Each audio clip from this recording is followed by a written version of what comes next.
শিক্ষণীয় ইসলামিক গল্প। একদিন এক ব্যক্তি জঙ্গলে হাঁটতেছিল। হঠাৎ তিনি খেয়াল করলেন তার পিছনে একটি বাঘ। তিনি কোনো কিছু না ভেবে দৌড়াতে শুরু করলেন।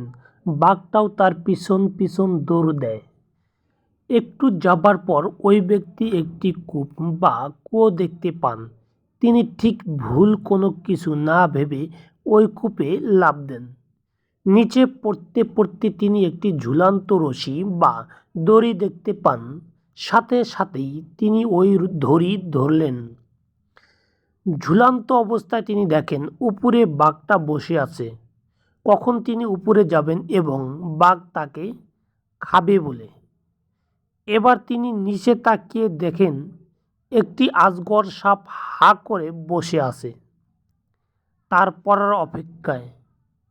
কখন তিনি নিচে পড়বেন আর সাপটি তাকে গিলে খাবে।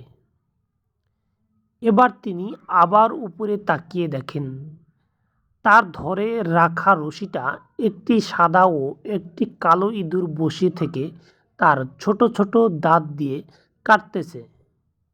এরপর তিনি তার পাশেই দেখলেন একটি মৌমাছির চাক মধুতে ভরা।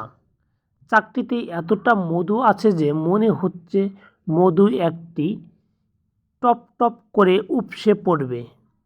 ওই ব্যক্তি একটি আঙ্গুল দিয়ে একটু মধু খেলেন। মধুর এতটা স্বাদ যে তিনি সব কিছু ভুলে গেলেন। তার উপরে বাঘ এবং নিচে আজগর, আর তার ধরে রাখা দড়িটাও যে ইঁদুর কাটতেছে, সব কিছুই নিমিষেই ভুলে গেল। আপনারা জানেন কি ওই বাঘটাকে? বাঘটা হলো মালাকাল মউত, যা মানুষের পিছনে সব সময় ছুটতেছে। আর নিচে অজগরটি হলো কবর, যা আমাদের মৃত্যুর জন্য অপেক্ষা করছে। মৃত্যুর পর ওই কবরে রাখা হবে আমাদের।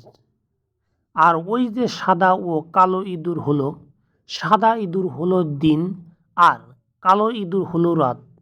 রাত ও দিন একটু একটু করে আমাদের মৃত্যুর দিকে নিয়ে যাচ্ছে।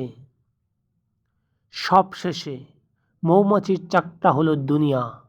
আমরা এই দুনিয়ায় মায়ায় পড়ে দুনিয়ার সুখ নিতে গিয়ে ভুলে গিয়েছি কেন আমায় জন্ম হয়েছে, আমি কি করেছি, কোথায় আছি আর আমার কি করা উচিত।